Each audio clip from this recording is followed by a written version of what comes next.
Hey YouTube, this is a video I have been wanting to make since the start of my channel, and I finally get to make it.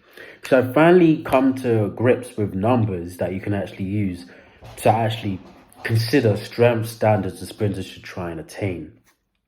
How far these strength standards will get you, that's still a question. However, most likely, if you hit these strength standards and everything else is perfect, this could be what will get you sub 10. However, it is worth noting that these numbers are just numbers. Some people will need more, some people need less.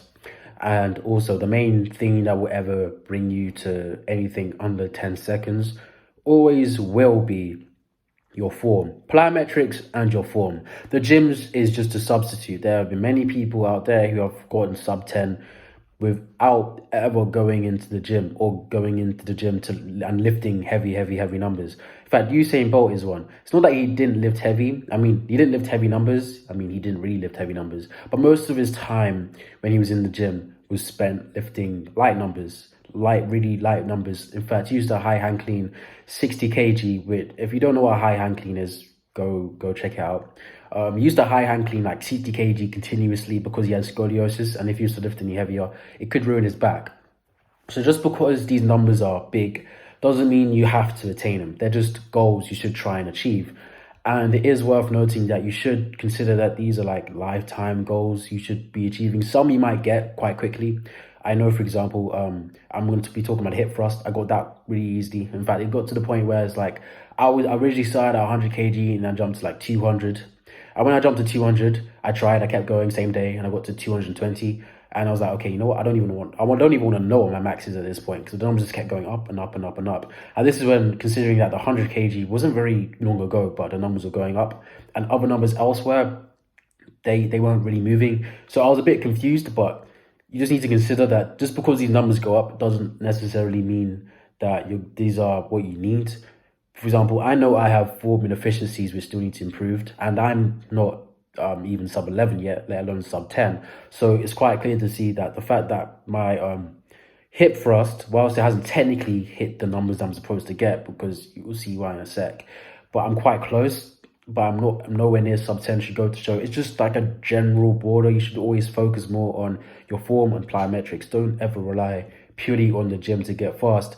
Otherwise, people who can lift heavier than you, like powerlifters, for example, they'd probably be faster than you on the track. That's not to say they aren't, but once you get to really high numbers, generally, that tends to not be the case. However, now let's actually talk about what we should actually be trying to hit strength standards on. So the main focus in the gym for any sprinter should always be explosiveness. Everything should be explosive. If things aren't explosive, then we have a problem, because everything should be explosive. There's no need to be doing slow movements, because that's just training your body how to move slow. And if you do slow movements, don't make them the bulk of your training, because you want to really be focused on moving fast, just like how you would when you're on a track. You always want to make sure that every form of training you do is as fast as possible, including the gym. This is gym, plyometrics, and on the track. It's as fast and to the highest quality as possible, because when you go for your race, you want to make sure that always stands true. You want to make sure in your race it's fast and to the highest quality possible. And to ensure this, you want to make sure that in the gym we're explosive. So there's three main things that we want to be looking at to ensure that we can get as fast as possible. And this is the high hang clean, or you can do the high hang snatch. Though I don't like snatches. It's not like snatches or anything bad, but I just generally don't like snatches. So I'm not actually going to go into that. I don't remember the number that you should be trying to hit for the high hang snatch. Though I would assume, let's start with that actually. I'd assume for the high hang snatch, you want to be getting numbers around, like, let's say 120 kilograms. I'd say 120, that would be quite good. 120, 130.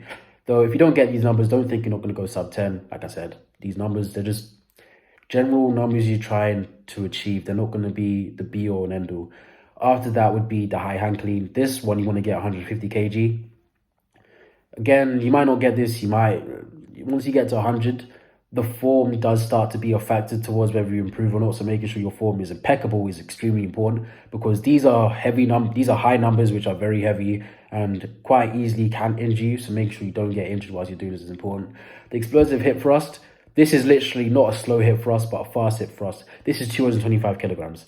So for me, the reason why I was talking about the hip thrust before was because I can do a normal hip thrust and I can get around like 220, 230. But if you make the movement explosive, I'm not sure if I could go above 200 kilograms, let alone 225. So the difference between how fast you move should just quickly go to show how different it actually is. Because moving the weight fast and moving it slow give different results to you on the track. So making sure that you move fast whilst you're doing it is extremely important.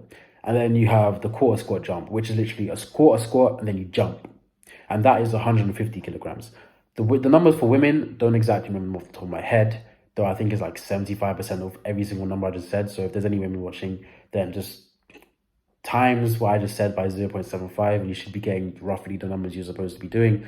But it's important that we actually understand what all of these movements do. So the high hang clean and the high hang snatch, this mainly, it just teaches your body how to move as a unit, everything all at once to perform at its best. And the main focus here is there is technically not really a specific main focus, one specific main focus, because you're going from essentially you're using multiple different muscles at once, but it's essentially going through the entirety of your anterior and posterior chain as well to get the high hand clean and snatch done properly. So making sure that these are all strengthened through this movement is important. Obviously, you don't want to just do these movements. You want to have accessory movements that you do with these to make sure that everything's strong. Other than that, explosive hip thrust, this is quite clearly just for glutes. You want to be able to, this is important that it's explosive because you want to be able to fire your glutes as fast as possible, because if you're not able to fire them fast, turn them on, turn them off, you're going to struggle whilst you're actually sprinting because you're going to be over squeezing your glutes. If you're over squeezing, then you're tensing for too long, which is just going to slow you down because you're not relaxing. You want to be tense when you're supposed to be tense and relaxed when you're supposed to be relaxed. Being tense the entire time will just make you slow. Then the quarter squat jump is similar to the high hang clean and the high hang snatch, where you just want to focus on just being able to use the entirety of your anterior and posterior chain to its maximal. Different, however, from the high hang clean and the high hang snatch, however, is once you've squatted, you want to be able to explode up and continue going upwards. You want to not just reset your position, you want to go beyond that, push beyond the weight you've lifted, which would be whatever the weight is plus your body weight. So essentially, you're doing a squat and then a jump. So it's basically just a normal squat jump. However, now you have weight on your body and you're trying to use the short stretching, I forgot what it's called, you know. But you want to try and use the short stretch. Okay, I'm not even going to say it. But you're trying to use that to try and propel you upwards, and this will strengthen your tendons and also strengthen all of your muscles so you're able to perform at your best. Obviously, there are other things in the gym that you also want to be focusing on, and like I said, these aren't the be-all and end-all. They're just ways to generate enough power which you want to translate. It's important that you understand that this power is all useless if you're not able to translate it into speed on the track.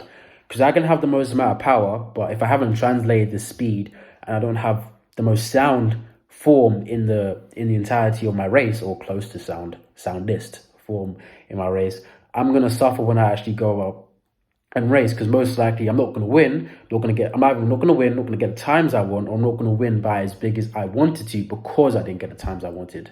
So ensuring that you don't just go to the gym and hope for the best, but you work hard in the gym, generate that power and translate it over to speed is extremely important. Other than this, you can also look at similar numbers for the squat, Olympic lifts, deadlifts as well. Though be careful with the deadlift, purely because even if you don't deadlift, as long as you work on everything else, your deadlift will go up anyway. And these movements have a lower risk, or have a higher reward to the risk that would happen than you would get with deadlifts. Because with a deadlift, it's quite easy to injure your back, but it's much harder to injure yourself doing squats and hip thrusts, because the movements that are isolated just mean that there's less chance of you getting injury. And then as long as your form's solid for the squat and all your other muscles are strong, you can compensate with other muscles and still not injure yourself, though obviously you don't want to compensate. You want everything to be as clean as possible. Again, whilst you're using the squats, you want to make sure that you do squeeze with your glutes. You actually want to feel your glutes squeeze. Don't leave them passive, because the main purpose of a squat for sprinters isn't so much to build quads, it's actually to build extremely thick and strong glutes, because all of your power whilst you're sprinting is generated with your glutes, not so much with your hamstrings and your quads. Your hamstrings and your quads, they just support your glutes and the rest of your anterior and posterior chain. The majority of the work, it comes from your hips, your glutes, and your calves. So making sure that those are as strong as possible is extremely important. Something I actually almost forgot to include is speed squats. These are half squats. And the goal here is to do 10 reps in under 10 seconds.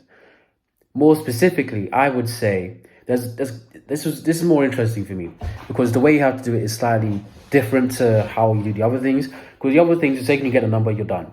With this, it's more, you get your number, okay, but now I need to get a specific time, which is quite more similar to actually sprinting. So for this, you might need someone else to perform a speed half squat. I generally use a box. You don't have to use a box. You need to go to about parallel. So you only make sure you use the stretch shortening cycle, finally can say it, and you want to go parallel, then push up straight away. So you want to go down and up as fast as possible, 10 reps. You have 10 seconds to do this. If you fail to do it in 10 seconds, then you're going to have to try and train yourself to be able to get 10 seconds. At first, you're not going to be close enough to 10 seconds, and I generally recommend that you don't pick a weight where you're moving any slower than 13 seconds. I'd say 12.5 seconds, to be honest. And you want to get to 10 seconds. The way I like to do it, however, is once you get to 10 seconds, well, under 10 seconds, that's the goal. So like 9.99, you want to go below 8 seconds before you even consider going up in the weight. If you can't get to below 8 seconds or close to it, don't go up in the weight. Reason being is, if you can't get this fast, then most likely when you do go up in the weight, however much that's by, what you're going to run into is you're going to go up and then the numbers are going to be lower than 12.5, but they're not going to be low enough.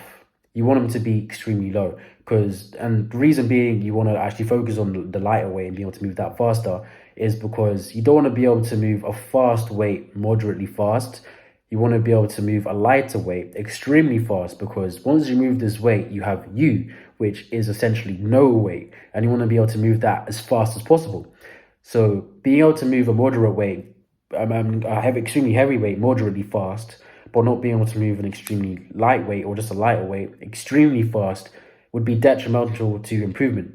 There are obviously ways around this, such as increasing the weight and then decreasing the weight afterwards. However, this is extremely taxing to your central nervous system, so the chances of you be able to perform at your optimal whilst doing this are too low. There are quite a couple of things what I'm noticing whilst you're trying to do this. This is slightly different from the other training, purely because this is anti-glycotic training. I made a video on this, pretty sure that's the name anyway. And essentially, what's important here is making sure you use the correct energy systems. You don't use it too long. So once you get to a 10% drop off in performance, it's extremely important that you just stop. You don't continue going, you don't try and push forwards. This is not the time. This is not the time. And with the weights you're going to be lifting, this is going to be easy to injure yourself with. Once you get to a level where where you're performing below 10% of your maximum, just stop. Just stop. That's that. That might be 2 sets, or might be 3 sets. Generally, when I'm doing this work, I like to stay to 3 sets at best. Sometimes I only get to do 2 sets, but you want to stay at 3 sets at best. Don't do any more. Reason being, if you do more, you might find benefits. The chances are the quality has just dropped drastically, and there's not much point, because this is essentially extremely similar to sprinting. So just because you can pull out another rep and still be within that 10% range doesn't mean it's worthwhile, because you want your body to be like, okay, I need to be able to do this fast every single time, or faster. And that extra rep could mean, yeah, you're going to be able to do it faster next time, but it won't be as fast as you possibly wanted to.